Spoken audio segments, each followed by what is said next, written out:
I traveled with my portable Amiga 600, did all the things that I need to do and traveled back, and here I am back with a Tower Amiga 1200 again.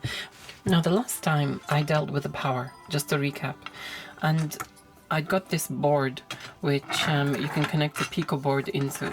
I decided to use a Pico board for this because there was issues with the PC power supply. But yeah, more details on that.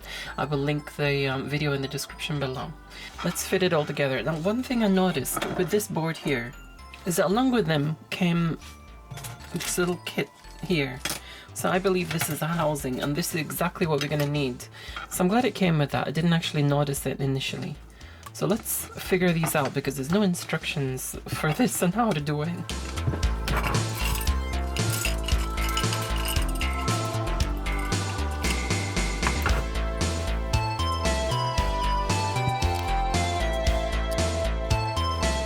This is so unbelievably fiddly.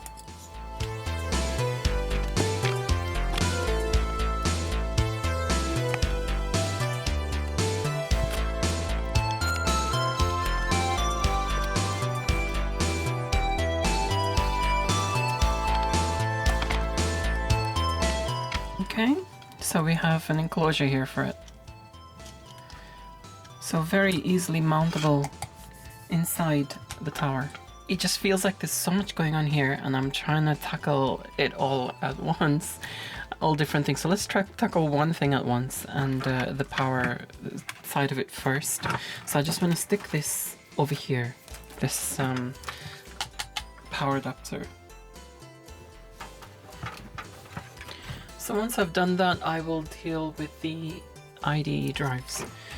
Okay, so I want to stick this on here. Also, please do excuse my voice. I'm still recovering. Put two on here because I don't want this to detach and faff around because I don't want anything to come in contact with it.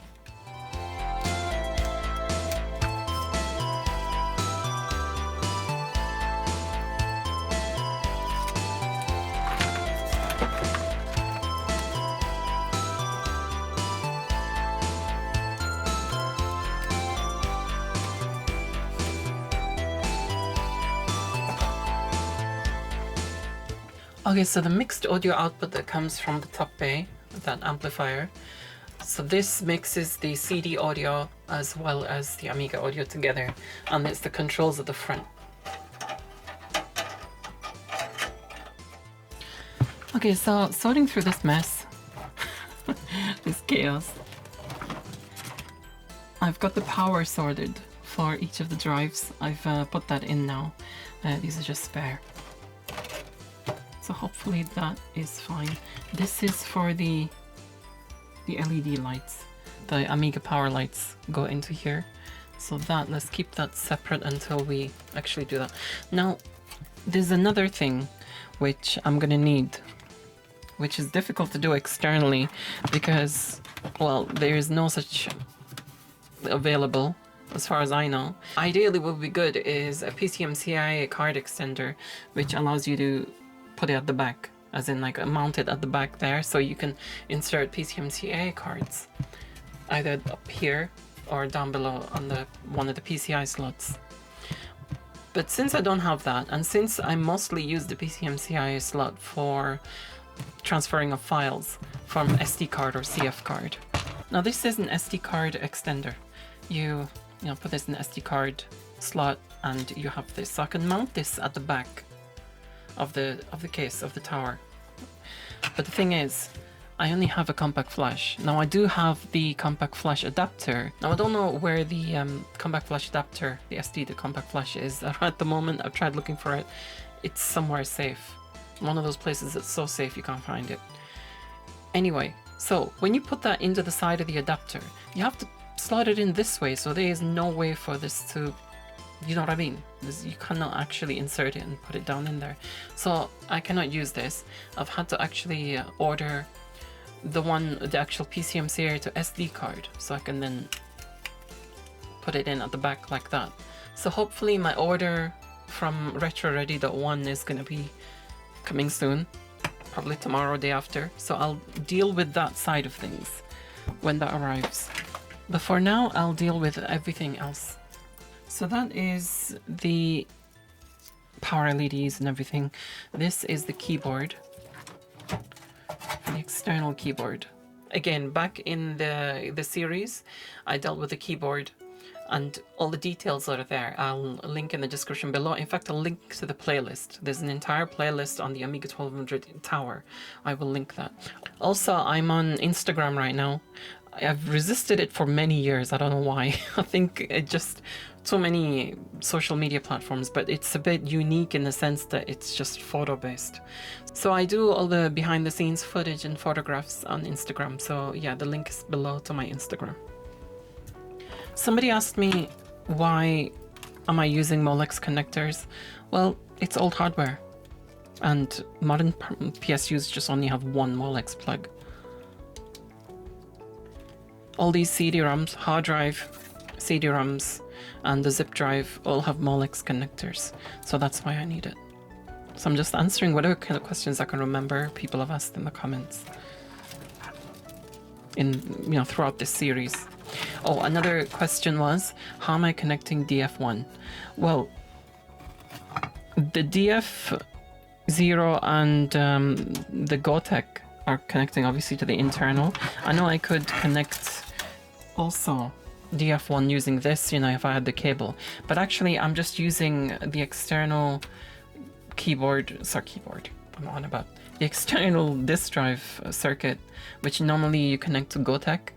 So I'm using that instead for DF1. So it connects externally and goes, there's a ribbon cable that goes in and then connects to that. Where that is at the moment, I have no idea, because I've changed rooms since then, and I did see it somewhere. Again, things are in places that are so safe that even I cannot find them. The CD and the Amiga audio mix is there. The output is there. I've mounted it on top of here temporarily. I'm going to properly mount it once I find my bolts. And not in bolts, there's only one I can actually do. So this goes from here, which is the sound module I created. Now this has its own speakers, so I can actually very easily use that for games and just monitoring in general. But if I'm going to record audio, as in, for my music, then I want an unadulterated sound. So I want sound that's not been, gone through a process or anything like this or amplified. I want it straight from the Amiga. So what I did was, I got some cables, some RCA cables, which have throughputs at the back. So what I can do then is, to the mixer, straight from the Amiga there, and then you have an offshoot of that going into the system here. Now, yeah, I know that this could affect, but I've put some capacitors to isolate the signal so it doesn't affect. Now the main boot drive is actually going into the Terrible Fire card, so that has its hard drive light here, yeah, which goes to the case.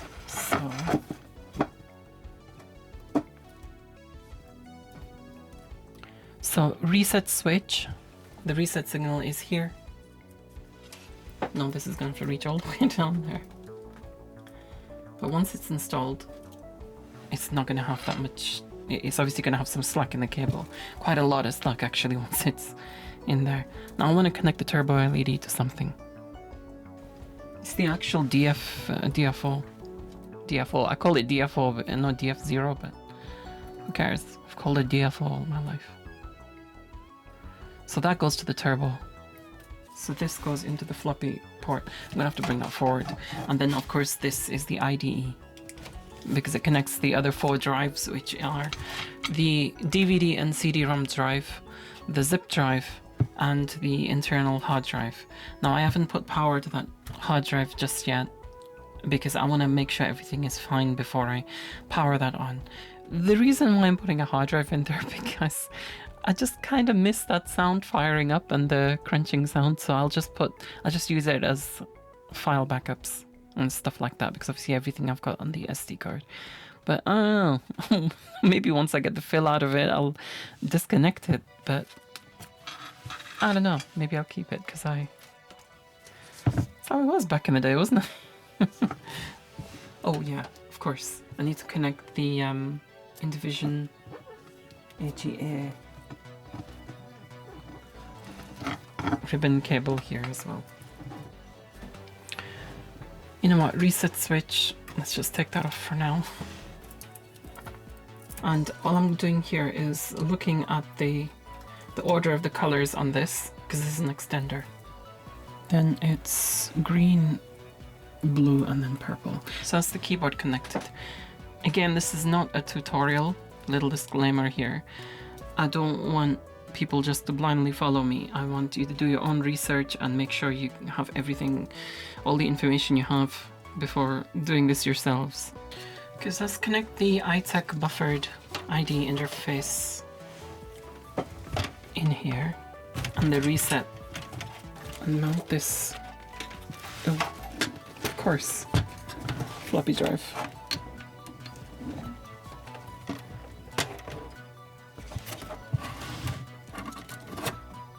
It's kind of pretty much straightforward. The only thing is, it's just awkward. The connections. Oh.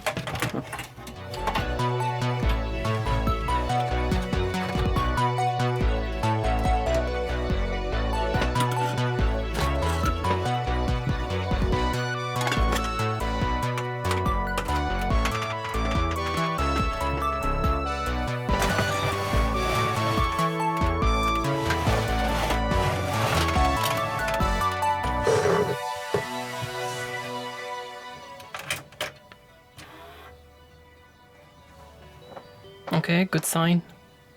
And good sign, of course. And good sign. The trackball's illuminated green. And good sign. Keyboard power lights on.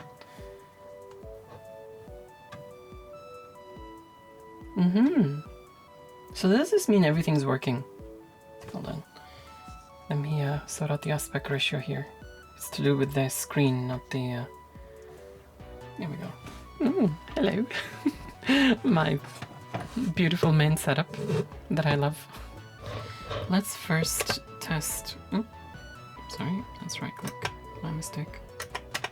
Crap. Did it twice. My random mod collection.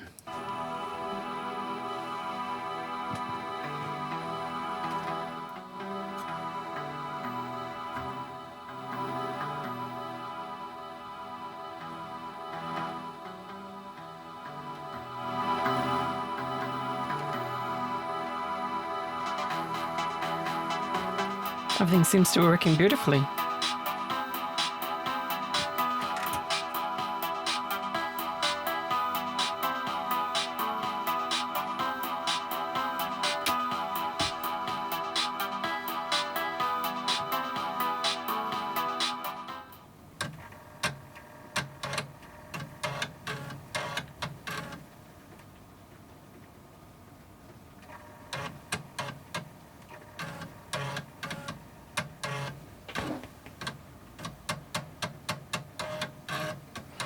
I need to find that thing, the external adapter to connect the F1 really, because I'm going to need it for this. But I don't know where it is, so I'll just use that for now. But it feels like my Amiga tower is back.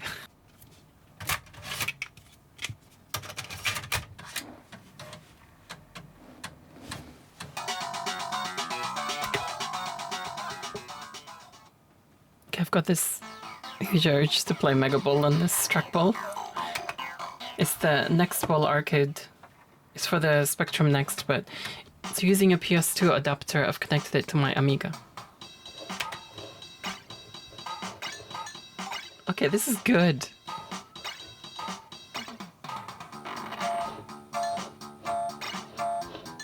Oh my god. I think I'm gonna enjoy playing. I found the high DPI mice using the Tom Plus adapter. I found them too sensitive and I cannot play these games like I used to with ball mice, because they're all designed for ball mice, let's face it.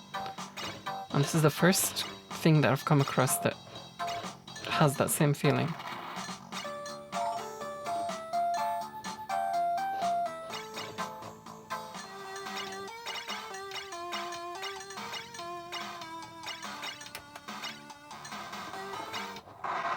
Okay, we've determined that the floppy drive works, but no switching the floppy drive and the Gotek drive while it's on.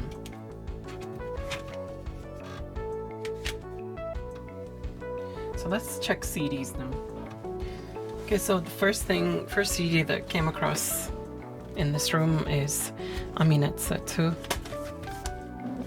So yeah, as good as any just to try to see if the CD-ROM drive works. Let's try drive 1.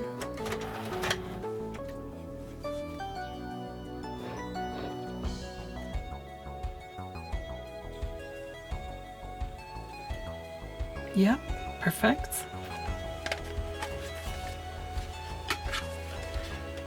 Let's try drive 2. Oh, don't you start with this stupid thing. There we go. It's because it's got that belt thing issue. Okay, that doesn't seem to be picking up. Why is that now? Maybe it's connected in the wrong order. That could be it. Either way, at least I've got one of them working for now. Now the zip disks, I need to I've kept them safe again in this mysterious safe place. So the next time I'm gonna install the rest of them and iron out all these little things that are not working. The DVD drive and this second thingy, I'm gonna find that, and also the SD to a PCMCIA thing. I want to sort that out as well and mount that at the back. But for now, I'm happy with the progress, and I will say adios.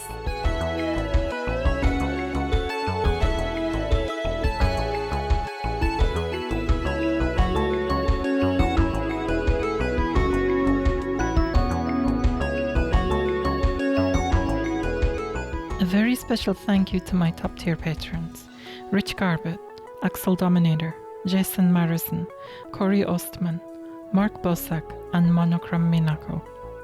Thank you all so much for your support. I really appreciate it.